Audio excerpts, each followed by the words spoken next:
कृष्णेन निहताः सार्जुनेन रणेषु प्रवर्तयिष्यन्त्यसुरा स्थित्वधर्मं यदाक्षितो धर्मदेवता नारायणो मुनि जानिषे कौशले देशे भूमहि समगो द्विज मुनिशापमृतां प्राप्तां नृसिंस्तात तथोद्धवम् ततो वित्तासुरेभ्योऽहं सधर्मं स्थापयन्नज सधर्मं स्थापयन्नज। ओम अवतारिणे श्री स्वामीनारायणाय नमो नमः। श्री हरिकृष्णाय घनश्यामाय सहजानंद स्वामिने नमो नमः। सभा में प्रगट स्वरूप विराजता अपना सौ कोईना इष्टदेव प्राण प्यारा संकल्प सिद्ध घनश्याम महाराज તેમજ આપણા ઉપર જેમની અપાર કરુણા રહેલી છે એવા આપણા સૌ કોઈના ગુરુવર્ય શ્રી પરમ પૂજ્યપાદ સદગુરુ સ્વામી નિત્ય સ્વરૂપદાસજી સ્વામી, આપણા મંદિરના મહંત પૂજ્યપાદ મુક્ત સ્વરૂપ સ્વામી, આપણા મંદિરના કોઠારી પૂજ્ય હરેશ ભગત, પૂજ્ય કરુણાસાગર સ્વામી, પૂજ્ય પરમસુખ સ્વામી, પૂજ્ય અક્ષર જીવન स्वामी, पूज्य विदय भगत आदि तमाम संतो पार्षदों श्री चरणों में नतमस्तक साष्टांग मानसिक दंडोत प्रणाम सह तमाम वाला वाला भक्तों ने हृदयपूर्वक जय स्वामीनारायण। कमलेश भाई क्यारे बताया 20 तारीखे तो अमे आया तो बेबी क्या था बदा ने एम ज मैंने फूल ताव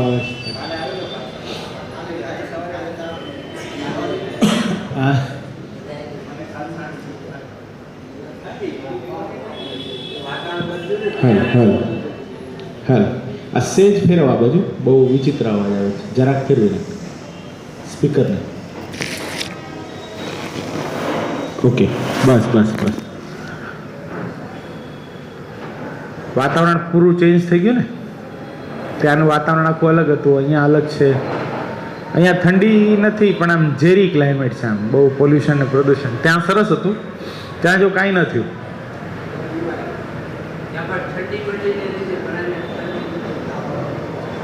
हालो कल क्या सुधी पहुंचा तावे शू बात आवती थी पुष्पेंद्र भगत को जी?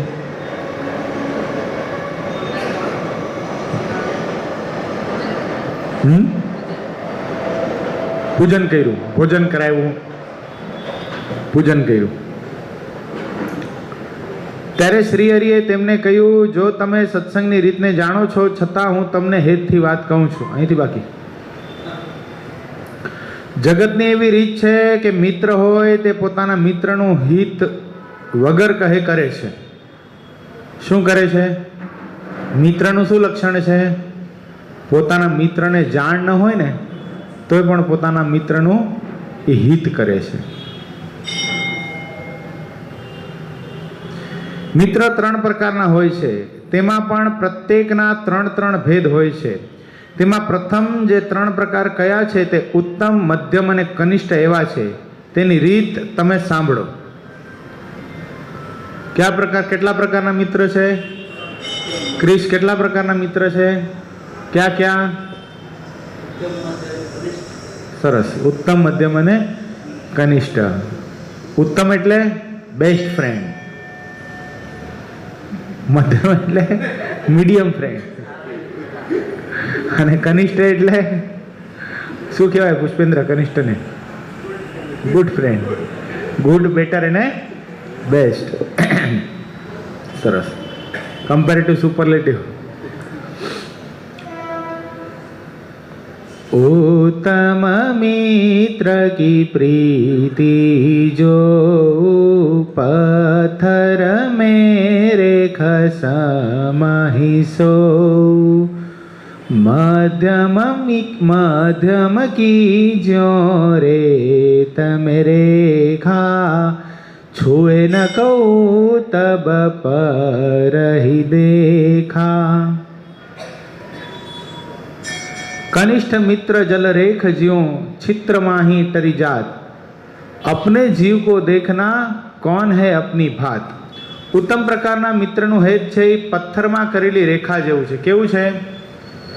પથ્થરમાં કરેલી રેખા જેવું ઉત્તમ પ્રકારનું મિત્રનું હેત છે.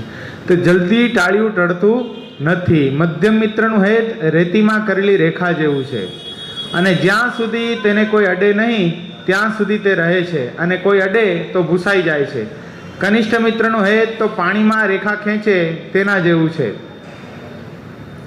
જે એક ક્ષણમાં પણ ટળી જાય છે. માટે વ્યક્તિએ પોતાના અંતરાત્માને દેખવું, વિચારવું, જે આપણે શેમાં છીએ. ત્રણ પ્રકારના મિત્રનું હેત બતાવ્યું. પથ્થરમાં રેખાનું હેત કોના જેવું, કયું હેત છે? એ ઉત્તમ મિત્રનું. તે જલ્દી ટાળ્યું પણ ટળતું નથી. મધ્યમ પ્રકારના મિત્રનું હેત કેવું છે? રેતીમાં કરેલા હેત જેવું છે. અને કનિષ્ઠ મિત્રનું હેત એ પાણીમાં લીટા જેવું છે, તરત ટળી જતું હોય છે. એક બહુ સરસ પ્રસંગ, બે મિત્રો હાલ્યા જતા હતા એક ગામથી બીજે गाम. રસ્તામાં જંગલ આવ્યું. બહુ સમજા જેવો પ્રસંગ છે મિત્રતા ઉપર. दो दोस्त चले जा रहे थे एक गांव से दूसरे गांव. बीच में जंगल विस्तार आया. वहां पर दोनों रुके. एक पेड़ की छांव में दोनों ने विश्रांति की और उसी समय जो एक मित्र था उसको नींद नहीं आ रही थी, दूसरा मित्र सो गया था. जो जाग रहा था मित्र ने ऊपर बराबर पेड़ की टहनी पर एक सर्प आया और सर्प को देखकर वो जागा हुआ मित्र वो सर्प वहां से कैसे चला जाए उसका प्रयत्न करने लगा. तभी सर्प को वाचा फूटी. सर्प अपनी जीवा से बोलने लगा कि तू मुझे हटाने की कोशिश मत कर, तेरा जो मित्र सोया हुआ है ना वो मेरा पिछले जन्म का दुश्मन है. मैं उसका खून पिए बिना यहां से जाऊंगा नहीं. पिछले जन्म में इसने मुझे मार डाला था. मेरा दूसरा अवतार था, पशु का अवतार, उसमें उसने मेरा खून बहाया था. तो इस अवतार में मैं इतना उसका खून बहाऊंगा और फिर ही उसका बदला मैं चुका सकता हूं. तो ये जो जाग रहा था वो मित्र ने उस सर्प से कहा कि आप मेरे मित्र को छोड़ दीजिए, उसके बदले आप जो चाहे मैं करने को तैयार हूं. उसको जीवन दान दीजिए. और अपने मित्र के प्रति इतनी प्रेम, इतनी समर्पित भावना देखकर सर्प को भी एक आश्चर्य हुआ कि इतना प्यार, उसको डसने के बदले आप मुझे डस लीजिए. ऐसा इस मित्र ने, जाग रहे मित्र ने कहा. तब ये सर्प ने कहा कि नहीं, तुम्हारे से मेरा कोई लेना देना नहीं है, मेरा वैर तो इस तुम्हारे मित्र से ही है. मैं उसका खून पिए बिना जाऊंगा नहीं. तो फिर वो जाग रहे मित्र ने कहा तुम्हें कितना खून पीना है उसका? तो उसने कहा कि एक कमंडल भरे उतना उसके हृदय में से छिद्र करो और उतना खून मुझे पिलाओ, तब मैं यहां से जाऊंगा. सोए हुए मित्र को ज्ञात भी नहीं है. एक छुरी लेकर जागते हुए मित्र ने उसके हृदय में छेद किया, एक कमंडल भर के खून निकाला और ये सर्प को पिला दिया. सर्प वो खून पीकर चला गया. वापस जाग रहे मित्र ने उसको ठीक से मलम पट्टी करके दोनों अपने गंतव्य स्थान पर चलने लगे. अभी देखना, समझने वाली बात ऐसी है, समझा जेवी વાત એ છે કે બંને મિત્રો ચાલ્યા જાય છે. જે સૂતેલો મિત્ર હતો એણે જાગતા મિત્રને પ્રશ્ન પણ ન કર્યો કે તે મારી સાથે આવું કર્યું શું કામ કર્યું આવું? તે મારા છાતીમાં છિદ્ર કર્યું, મને આ જખમ, મને આ ઘા પહોંચાડ્યો, તે આવું કર્યું શું કામ? સૂતેલા મિત્રને તો પ્રશ્ન નથી, પણ જાગતા મિત્રને કૌતુક થઈ રહ્યું છે, આશ્ચર્યચકિત થઈ રહ્યો છે કે મને મારો મિત્ર પ્રશ્ન કેમ નથી કરતો. અને આણે પ્રશ્ન કર્યો કે ભાઈ, મેં તને ચાકુનો ઘા તારા હૃદયને વિશે કર્યો તો પણ તું મને પૂછતો કેમ નથી કે આ તમે શું કામ કર્યું? ત્યારે પેલા સૂતો જે મિત્ર હતો ને એના મોઢામાંથી એવા શબ્દ નીકળ્યા કે મને તારા ઉપર એટલો વિશ્વાસ છે કદાચ તું મને મારી પણ નાખ ને તો પણ હું તને કોઈ દી પ્રશ્ન ન કરું. અને પછી આખી વાત ઓલા સૂતેલા મિત્રને જાગતા મિત્રએ કરી કે એક સર્પ આવ્યો હતો, એને તારું ગયા જન્મનું વેર હતું, એને તારું લોહી પીવું હતું, મેં એની પાસે તારું જીવતદાન માંગ્યું, એણે બદલામાં તારું એક કમંડળ ભરીને લોહી માંગ્યું, જે લોહી મને દેવું પડ્યું, જેથી કરીને મને તને આ ઘા મારવો પડ્યો, માટે હું ક્ષમાયાચના કરું છું. એ કે તારે આટલી બધી ચોખવટ કરવાની જરૂર જ નથી. મને વગર કીધે પણ તું મારું હિત કરે છે ને, એ તું મારો મિત્ર છો. અહીંયા મહારાજ જ વાત બતાવે છે કે સાચા મિત્રનું, શ્રેષ્ઠ મિત્રનું લક્ષણ શું હોય કે પોતાના મિત્રનું વગર કીધે દેખાડો કરવાની જરૂર નથી. પોતાના મિત્રનું કંઈક સારું આપણે કર્યું હોય તો એને જણાવી દેવાની જરૂર નથી. અત્યારની દુનિયા કેવી છે, આપણે કોકનું કંઈક કરીએ, કાંઈક કોકના માટે કંઈક સારું કરી દીધું હોય તો તરત આપણે એને જણાવી દેવા માટે તૈયાર થઈ જઈએ છીએ કે જો મેં તે વખતે તારા માટે આવું કર્યું હતું. એ જણાવી દેવાની જ્યાં ભાવના છે ને ત્યાં મિત્રતા રહેતી નથી. જ્યાં પ્રેમ છે, જ્યાં સમર્પણ છે, ત્યાં જણાવી દેવાની ભાવના હોતી નથી. ખબર પણ ન પડે એવી રીતે હિત થતું હોય છે. બે મિત્રો ચાલ્યા જતા હતા અને એમાં રસ્તામાં બે જણાની રકઝક થઈ, થોડી બોલાચાલી થઈ. એમાં એક મિત્રે બીજા મિત્રને જોરથી ઝાપટ મારી દીધી. હવે મિત્રતા તો કેવી છે કે થોડીક વાર કદાચ નારાજગી હોય, પણ એક મિત્ર બીજા મિત્ર વગર જાજી વાર સુધી રહી શકે નહીં. એટલે લાફો માર્યો, થોડીક વાર ઉદાસ રહ્યા બે જણા, કાંઈ બોલ્યા નહીં. પછી એક સમુદ્રનો કિનારો આવ્યો, સંધ્યા ઢળતી હતી, સરસ મજાના 5:30-6 વાગ્યાનો સમય હતો, સૂર્યાસ્ત થતો હતો. એમાં બંને જણા બેઠા પાછા વાત કરવા લાગ્યા. ભૂલી ગયા કે આણે મને ઝાપટ મારી છે. આ જ મિત્રતા છે. એટલે જે મિત્રને ઝાપટ મારી હતી ને એ મિત્રએ નદી, જે સમુદ્ર કિનારો હતો એમાં રેતી કેવી હોય, એકદમ મુલાયમ રેતી હોય, સતત મોજા આવતા હોય અને એમાં લખવાની મજા આવે, તમે જોજો. તો એ મિત્રએ પોતાના હાથેથી એમાં વાત લખી કે આજે મારા સૌથી પ્રિય મિત્રએ મને ઝાપટ મારી. આવું લખ્યું. એટલે મોજાની એક લિમિટ હોય. અમુક ફોર્સમાં મોજા આવે તો દૂર છેક કાંઠા સુધી આવી જાય, અમુક થોડા દૂર સુધી આવે, થોડા દૂર સુધી આવે. એમ મોજા આવતા હતા, પણ આ જે લખાણ હતું એને ભૂસી શકતા નહોતા. એમાં એક બહુ જોરદાર મોજું આવ્યું. આ બે બેઠા હતા ને, તે બે બેઠા હતા ત્યાં સુધી મોજું આવ્યું ને બેને પલાળી નાખ્યું ને જે લખાણ હતું ને એને પણ ભૂસી નાખ્યું. હવે પલળી તો ગયા હતા, બે જણાએ નક્કી કર્યું હવે પલળી તો ગયા છે, હાલો સમુદ્રમાં સ્નાન કરી લઈએ. એમાં બે જણા સ્નાન કરતા હતા. સ્નાન કરતા કરતા થોડુંક દરિયામાં તોફાન ચડ્યો, મોજા થોડાક તેજ થયા. એમાં જે મિત્રને ઝાપટ મારી હતી ને, જેણે ઝાપટ મારનારા મિત્રને તરતા આવડતું નહોતું.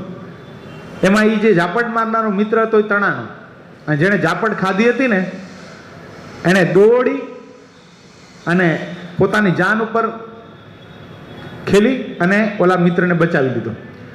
હવે પાછા બચાવી લીધો, થોડુંક ગમગીન થઈ ગયા હતા, ડૂબવાનો મોત દેખાઈ ગઈ હતી, એટલે પાછા ગમગીન થઈ ગયા હતા, કપડાં બપડા પહેરીને હાયલા જતા હતા. એમાં જે મિત્ર ડૂબવાનો હતો, જેને જાન ઉપર ખેલીને હાલાય બચાવ્યો હતો, એણે એક પથ્થર લીધો અને બીજા કાળવીંડ પથ્થરમાં આમ કોતરીને લખ્યું કે આજે મારા સૌથી પ્રિય મિત્રએ પોતાની જાન દાવ ઉપર લગાડી અને મને સમુદ્રમાંથી બચાવ્યો છે.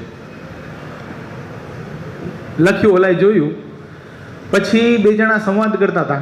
તો જે મરવાનો હતો, જેણે પહેલા ઝાપટ મારી હતી, એણે પ્રશ્ન કર્યો કે ભાઈ મેં તને ઝાપટ મારી તો તે ઓલા સમુદ્રની જે સરસ કોમળ માટી હોય જેને મોજા ભૂસી નાખે એવી માટીમાં શું કામ લખ્યું તે કે આજે મારા પરમ મિત્રએ મને ઝાપટ મારી?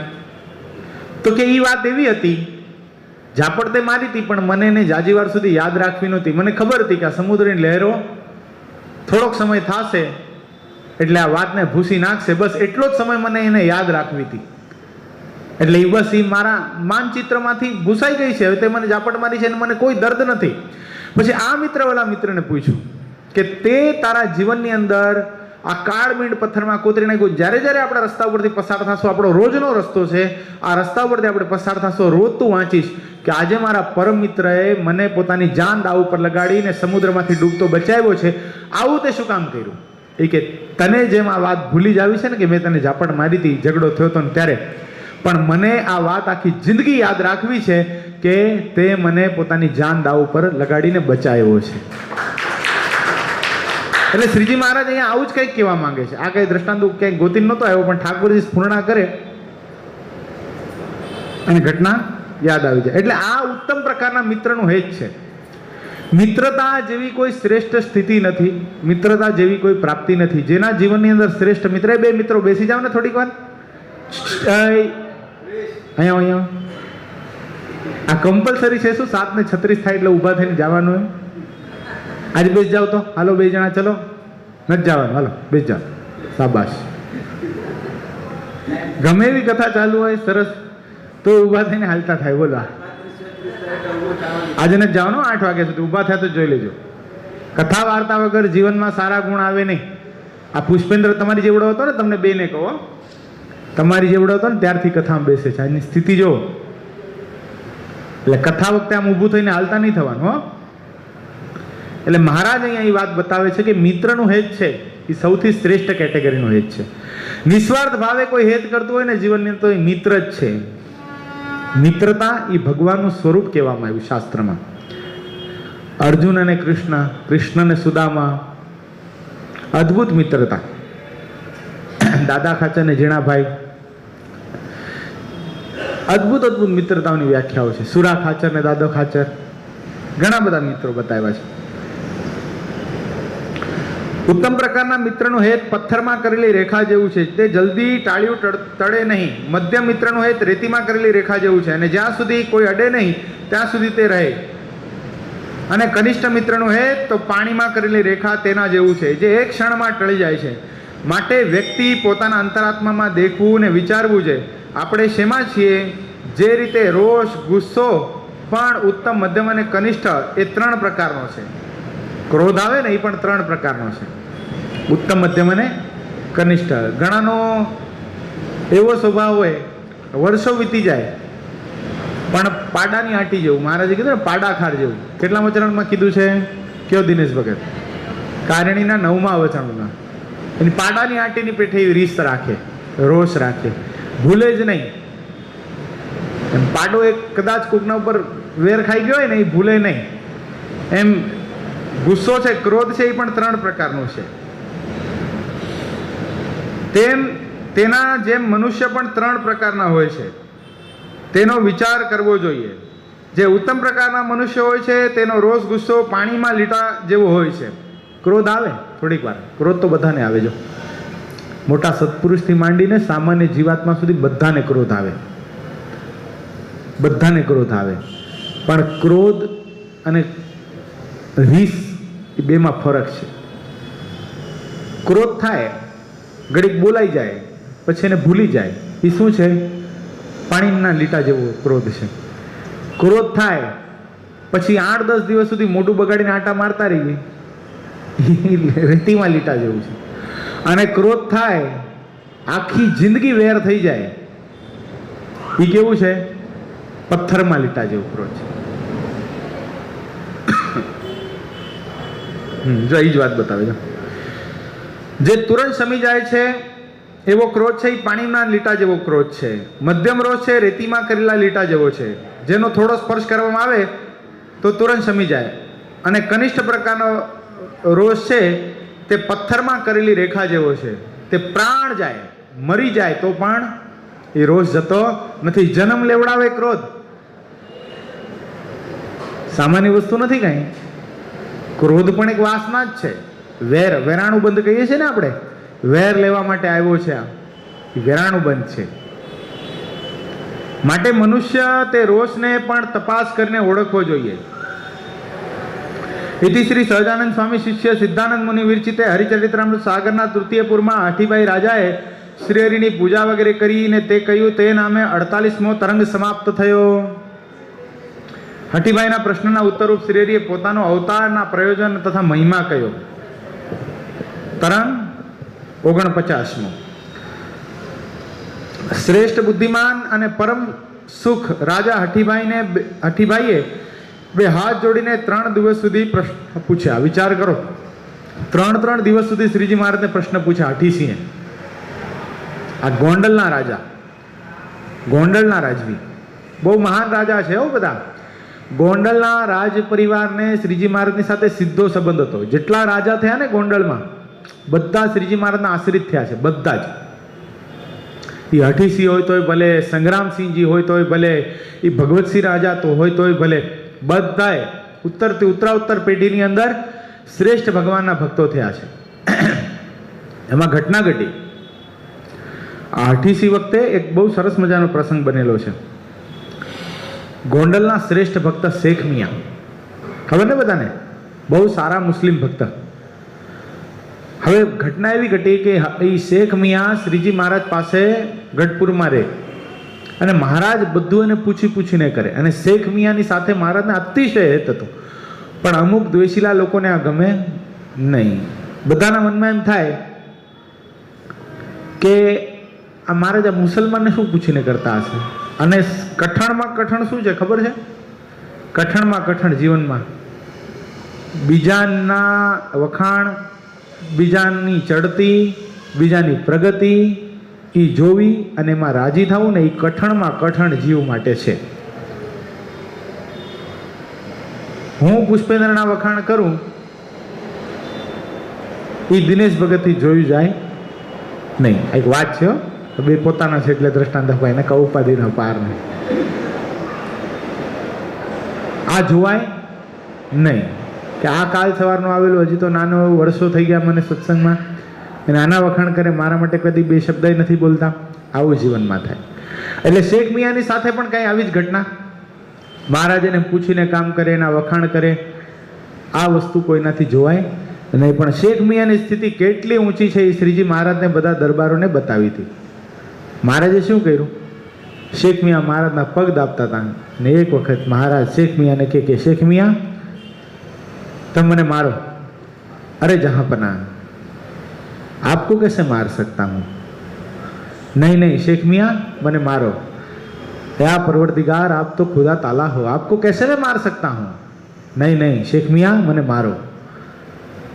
हे भगवान ऐसा मत बोलो, इस नाचिस की गुस्ताखी माफ कीजिए, मेरे से जो कोई गलती हो गई हो तो मुझे क्षमा कर दीजिए, मगर ऐसा मत कहिए कि आप मुझे मारो. मैं आपको मारने का क्या, मारना कोई आपको मारे ऐसा संकल्प भी नहीं कर सकता हूँ. तो महाराज जયારે હઠ કરીને કે મને મારો નહીં તો કાંઈ નહીં, ખાલી એટલું કે હું તમને મારીશ. શું કીધું? હું તમને મારીશ. નહીં મારે, એ પણ મારાથી બોલાય નહીં. કેમ બોલાય?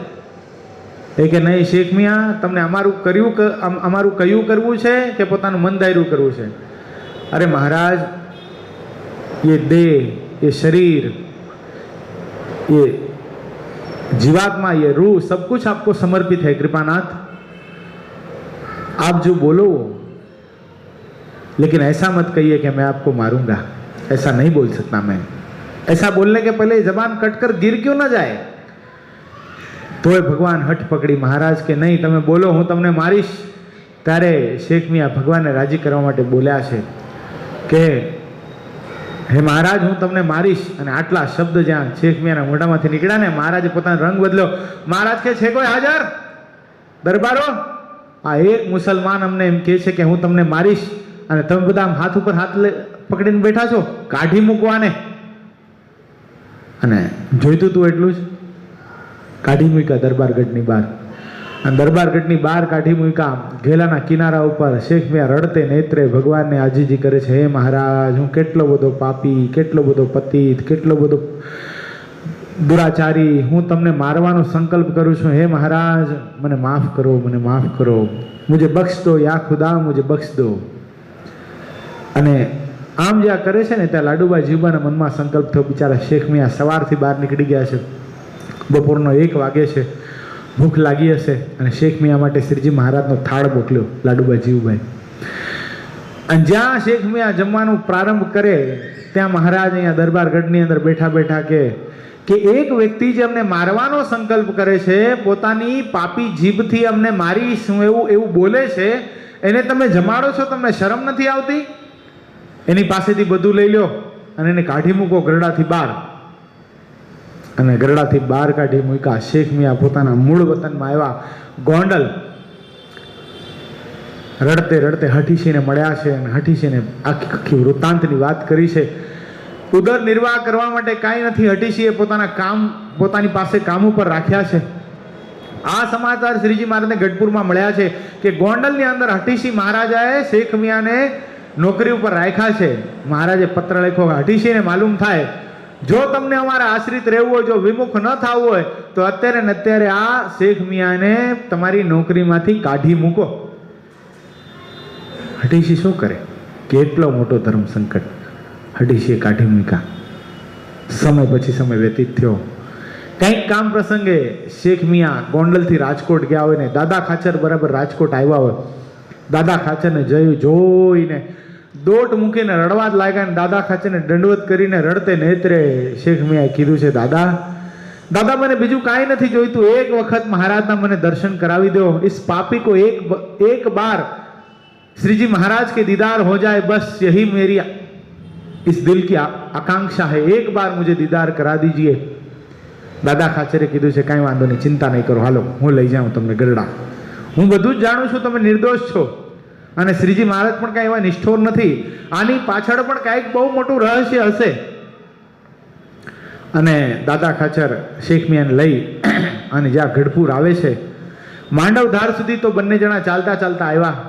પણ માંડવધારથી શેખ મિયા દંડવત કરતા કરતા ગઢપુર આવ્યા છે.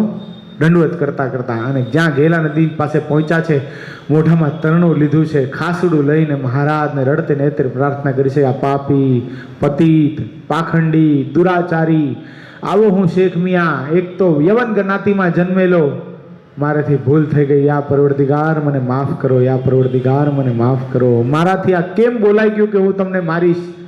ધિકાર છે, મને ધિકાર છે. અને જ્યાં આટલું બોલ્યા છે ને, શ્રીજી મહારાજના આંખમાંથી આંસુડાઓની ધારાઓ થઈ છે. દોટ મૂકી મહારાજ શેખ મિયાને ભેટી પડ્યા છે. શેખ મિયા એવા તો ઘણા જોયા છે કે વાંક હોય ને અમે પરીક્ષા કરીએ ને તો સહન કરી લે, પણ વગર વાંકે અમે પરીક્ષા કરી છતાંય પણ પોતાનો વાંક છે એવી રીતે અમારી પાસે માફી માંગનારે તમે છો. આજ પછી આ શેખ મિયા કાયમને માટે મારી સાથે રહેશે. અને ત્યારે દરબારોને ખબર પડી, હા શેખ મિયાની શું સ્થિતિ છે. એટલે આ શેખ મિયા ગોંડલના થયા. એટલે આવા અનેકો ઇતિહાસો ગોંડલની ધરતી ઉપર ઘટેલા છે. હઠીસી પછી સંગ્રામસિંહ મહારાજા ગોંડલની ગાદી ઉપર આવ્યા. સંગ્રામસિંહ મહારાજાના લગ્ન થયા, એના દીકરા થયા પથુભા. નાની ઉંમરમાં પથુભાનું અવસાન થઈ ગયું અને સંગ્રામસિંહ મહારાજા ગાંડા જેવા થઈ ગયા. ગાંડા જેવા, સાવ પાગલ થઈ ગયા. પોતાની ધર્મપત્ની એનું નાની ઉંમરમાં અવસાન થઈ ગયેલું, પોતાના કુંવર પથુભા એનું નાની ઉંમરમાં અવસાન થઈ ગયેલું. હવે કરવું શું? અને તે વખતે શ્રીજી મહારાજે મોંઘીબાને આશીર્વાદ આપેલા. ભેંસજાળની અંદર ચંદાબાના ભાવને આધીન થઈને શ્રીજી મહારાજ ભેંસજાળ પધારેલા. અને ભેંસજાળમાં મહારાજે બહુ મોટી બ્રાહ્મણોની 84 કરાવેલી ને દૂધ અને દહીંના રેલમ છેલ કરીને મહારાજ સંતોને જમાડેલા. એ વખતે આ મોંઘીબા નાની ઉંમરના ઘીની બરણી લઈને મહારાજ પાસે આવેલા. અને મોંઘીબા જ્યારે ઘીની બરણી અર્પણ કરીને મોંઘીબાના માથા ઉપર શ્રીજી મહારાજે હાથ મૂકીને મોંઘીબાને કીધેલું કે મોંઘીબા, તમારા મૂલો તો બહુ મોંઘા થશે મીણાપુરના. કે એના પિતાશ્રી મહારાજને કે મહારાજ આના મૂલ શું મોંઘા થાય, અમે તો નાના એવા રાજના રાજવી, એના શું મૂલ મોંઘા થશે? એ કે એ પછી ખબર પડશે. અને સમય પછી સમય વ્યતીત થયો. સંગ્રામસિંહ વિદુર થયા અને મોંઘીબાના મીણાપુર એનું સંબંધ ગયો અને મોંઘીબાના લગ્ન આ સંગ્રામજીત મહારાજાની સાથે થયા. પથુબાની વિદાય પછી સંગ્રામસિંહની સ્થિતિ બહુ ડામાડોળ હતી. પણ મોંઘીબા એવા મહાન ભક્ત હતા, એણે સાંખ્ય યોગની વાત કરી અને એટલા સંગ્રામસિંહને ફરીવાર ચેતનામાં લાવ્યા. અને પછી એમના જે દીકરા થયા એનું નામ પડ્યું ભગવતસિંહ મહારાજા. ભગવતસિંહ નાના હતા ઘટના ઘટી. ભગવતસિંહ નાના હતા અને તે વખતે અંગ્રેજ સરકારનું રાજ્ય, અંગ્રેજ સરકારની દ્રષ્ટિ બરાબર ગોંડલ સ્ટેટ ઉપર હતી કે હવે સંગ્રામસિંહ વૃદ્ધ થઈ ગયા છે, ભગવતસિંહ નાના છે, સંગ્રામસિંહ જો મરી જાય, અવસાન પામી જાય તો આપણે ગોંડલ સ્ટેટને પણ હડપ કરી લઈએ. જેમ ઝાંસીને કેમ લઈ લીધી હતી, એમ અંગ્રેજ સરકારની એવી નજર. એમાં ઘટના ઘટી. મોંઘીબાના મનમાં થયું કે અત્યારે દેશકાળ બહુ વિપરીત છે, આપણે સદગુરુ ગુણાતીતાનંદ સ્વામીને આપણી પાસે તેડાવીએ. અને સદગુરુ ગુણાતીતાનંદ સ્વામીને ગોંડલ તેડાવ્યા. તે વખતેની ઘટના એવી ઘટેલી કે સદગુરુ ગુણાતીતાનંદ સ્વામીએ પોતાના શિષ્યોને બહુ ભણાવેલા. એમાં રઘુવીર ચરણદાસ બહુ વિદ્વાન થયેલો અને મહંતાઈની લાલચમાં બધા શિષ્યોને પોતાની પાસે કરી લીધા. અને સદગુરુ ગુણાતીતાનંદ સ્વામીને 40 વર્ષ 4 માસ સુધી જુનાગઢમાં વાતો કર્યા પછી પણ જુનાગઢનો ત્યાગ કરવો પડ્યો. જુનાગઢથી કાઢી મૂકેલા સદગુરુ ગુણાતીતાનંદ સ્વામીને. અને સદગુરુ ગુણાતીતાનંદ સ્વામી પોતાના અમુક શિષ્યો લઈ, બાલમુકુંદા સ્વામી આદિ શિષ્યોને લઈ અને ગામડે ફરતા હતા. એમાં ઉપલેટા સ્વામી આવેલા અને આ સમાચાર મોંઘીબાને પ્રાપ્ત થયા, સંગ્રામસિંહને પ્રાપ્ત થયા કે અત્યારે હાલ સ્વામી ઉપલેટા છે. એટલે ઉપલેટા પોતાના માણસોને, સૈનિકોને મોકલ્યા કે સ્વામીને અહીંયા આવવાનું કહીએ આપણે. અને સ્વામી બરાબર આવ્યા. અને સ્વામી જ્યાં આવ્યા અને આ જે ઘટના હતી, ડર હતો મનમાં કે રખેને અમારી ઉંમર વૃદ્ધ થઈ રહી છે અને આ રાજ્ય કદાચ ભગવતસિંહ મહારાજા પાસેથી જૂટવાઈ જશે, નાની ઉંમરના છે, હવે શું કરશું? એમાં બરાબર સ્વામીની પધરામણી રાજ દરબારમાં થઈ અને સ્વામીને બરાબર રાજની સિંહાસનની બાજુમાં બેસાડ્યા. અને આ મોંઘીબાએ સ્વામીના આશીર્વાદ લેવા માટે ભગવતસિંહને મોકલ્યા. અને ભગવતસિંહને જ્યાં મોકલ્યા ત્યાં સ્વામીએ પોતાના હાથથી ભગવતસિંહના કપાળમાં તિલક કરી દીધું અને કે આ ગોંડલ મહારાજાનો રાજ તિલક થઈ ગયો છે, હવે કોઈની તાકાત નથી કે આ રાજ તિલક હટાવી શકે, આ રાજગાદી ઉપર આ ભગવતસિંહનો અભિષેક રોકી શકે. એના અને આ ભગવતસિંહનો જન્મ પણ સદગુરુ ગુણાતીતાનંદ સ્વામીના આશીર્વાદથી થયેલો. કારણ કે સંગ્રામસિંહ ગાંડા જેવા થઈ ગયા હતા, મોંઘીબા બહુ વિચક્ષણ હતા, ડાયા હતા, પણ હવે કરવું શું? એટલે મોંઘીબા વારે વારે સદગુરુ ગુણાતીતાનંદ સ્વામીને ગોંડલ તેડાવતા સત્સંગ કરાવવા માટે. અને ગોંડલ છેલ્લી વાર જ્યારે તેડાવ્યા ત્યારે સ્વામીએ આશીર્વાદ આપ્યા હતા કે જાઓ, તમારા ઘરે એક અક્ષરધામનો મહામુક્ત પ્રગટ થશે અને બીજા કોઈ નહીં, ભગવતસિંહ રાજા. અને ભગવતસિંહ રાજાનો જ્યારે જન્મ થયો ત્યારે પણ ફરીવાર ગુણાતીતાનંદ સ્વામીને તેડાવવામાં આવ્યા છે. ભગવાનના આશીર્વાદથી જેનો જન્મ થયો છે એનું નામ ભગવતસિંહ પડશે. અને બીજા નંબરમાં તે વખતે વડતાલની ગાદી ઉપર બીજા આચાર્ય મહારાજ જે લીલી પોશાકમાં છે એ ભગવત પ્રસાદજી મહારાજ આરૂઢ હતા.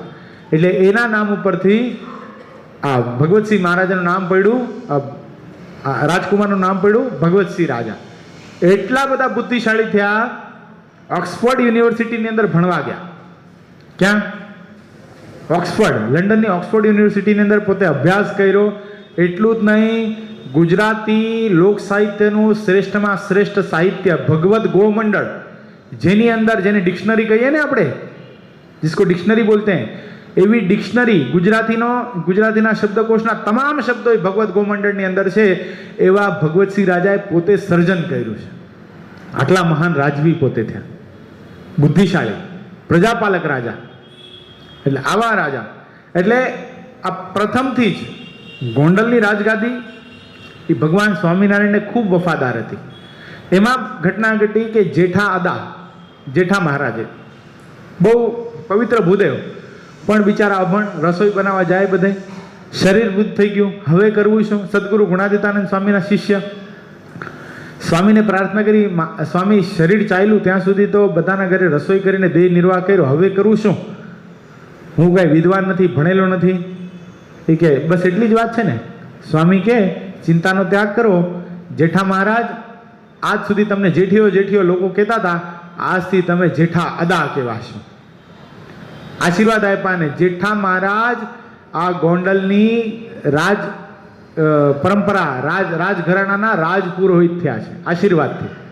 અને એમાં ઘટના ઘટી કે ગોંડલની રાજગાદી ઉપર જેટલા મહારાજ આવતા ને નાની ઉંમરથી બધા ધામમાં જતા રહેતા. એટલે એક વખત આ હઠીસી મહારાજાએ પ્રશ્ન કર્યો જેઠા આદાને કે જેઠા મહારાજ, આ ગોંડલની રાજગાદી તપતી કેમ નથી? એટલે એણે મજાકમાં ઉત્તર આપ્યો કે જાણપુરના કૃપાનાથ, એક કામ કરો નામદાર, આ ઉપરનું નળિયું કાઢી નાખો, તમે બેઠા છો સિંહાસન ઉપર, તડકો આવવા દો, તડકો જો રાજગાદી ઉપર પડશે તો ગાદી તપશે. તો ઓલાએ હસીને કીધું કે અમે એવી રમૂજની વાત નથી કરતા, અમે એમ વાત કરીએ છીએ કે ગોંડલની રાજગાદી ઉપર જે રાજા થાય છે એ લાંબા સમય સુધી રાજ સત્તા ઉપર રહી કેમ નથી શકતા? ગોંડલની રાજગાદી તપતી કેમ નથી? અને તે વખતે આ જેઠા આદાએ કીધું છે કે રાજગાદી એટલે નથી તપતી, તમે બધા શ્રીજી મહારાજના ભગવાન સ્વામિનારાયણના શિષ્ય થયા છો, બધા કંઠી ધારણ કરી ભગવાનના એકાંતિક ભક્તો છો, પણ તમે આટલા બધા ભગવાને સુખી કર્યા પછી પણ એક મંદિર તમે ગોંડલની અંદર બનાવ્યું નથી, સંતોરે એવી ધર્મશાળા બનાવી નથી. અને આ વાત જ્યાં જેઠા આદાએ કરી હઠીસીને, હઠીસી તો પોતે વૃદ્ધ હતા, જતા રહ્યા, પણ પછી સંગ્રામસિંહ મહારાજા અને મોંઘીબાએ ગોંડલની અંદર સદગુરુ ગુણાતીતાનંદ સ્વામીને મંદિર કરવા માટે જે અત્યારે આપણી જગ્યા છે, ગોંડલ શિખરવત મંદિર છે, એ જગ્યા અર્પણ કરી. જગ્યા અર્પણ કરી એટલું જ નહીં, સંતોની ધર્મશાળા ત્યાં થઈ અને સદગુરુ ગુણાતીતાનંદ સ્વામીએ પોતાનો દેહ ત્યાગ પણ ગોંડલની અંદર કર્યો છે, એમ સંપ્રદાયનો ઇતિહાસ બોલે છે. એટલે આવું ગોંડલ મહાપ્રસાદી પૂજસ્થાન આપણા મનમાં થાય.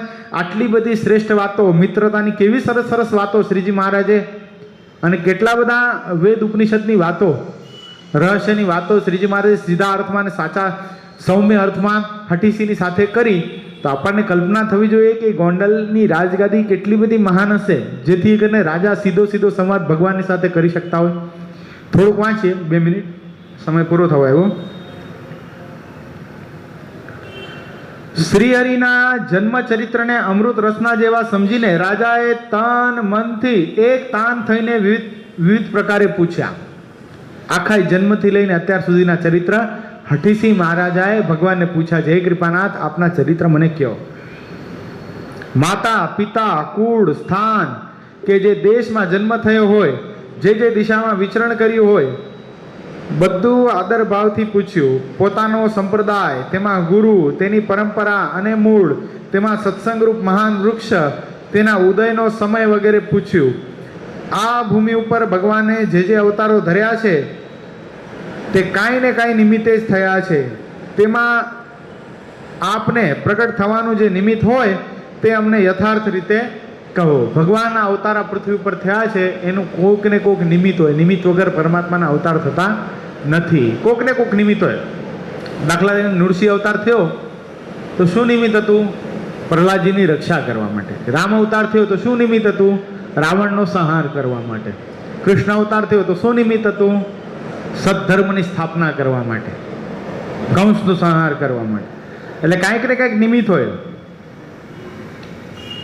તેમ આપને પ્રગટ થવાનું જે નિમિત્ત હોય તે મને યથાર્થ રીતે કહો. અત્યાર સુધીમાં તે પ્રયોજન કામ કેટલું કર્યું છે ને હવે કેટલું બાકી છે તે પણ મને કહો. વાહ, શું પૂછ્યું? કે તમારો આ પૃથ્વી પર આવવાનો નિમિત્ત મને કહો, અને તમે નિમિત્તમાં કેટલું નિમિત્ત પૂરું કરી નાખ્યું છે, અને હવે તમારું આ પૃથ્વી પર આવવાનું નિમિત્ત કેટલું બાકી છે એ પણ મને કહો. હે દયાળુ, હે કૃપાળુ, હે નાથ, આપ ભલે પધાર્યા, તે બધું મને કહો. યથાર્થ વાત તો આપના સિવાય કોઈ કહે નહીં, બીજા બધા તો આપનાથી ઘણા ઓરા છે.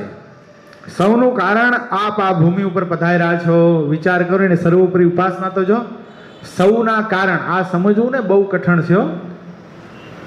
કદાચ આખી જિંદગી સત્સંગમાં રહેવાય, એથી આગળ કહું, કદાચ ભગવા પણ પહેરી લેવાય, સમજાય? પણ આ સમજવું બહુ કઠણ છે કે સર્વના કારણ આ પુરુષોત્તમ નારાયણ છે. સર્વ અવતારના અવતારી આ પુરુષોત્તમ નારાયણ છે. આ જે સમજવું ને એ અતિ કઠણમાં કઠણ છે, અતિ કઠણમાં કઠણ. કલ્યાણ માટે 2 જ સાધન. શું? એક તો ભગવાનનો દ્રઢ આશરો, અને બીજું ભગવાનનું નામ રટ. એક વખત આશરો થઈ જાય, આશરો કર્યા પછી એનું ભજન કરો એટલે કલ્યાણ સહેજ જ.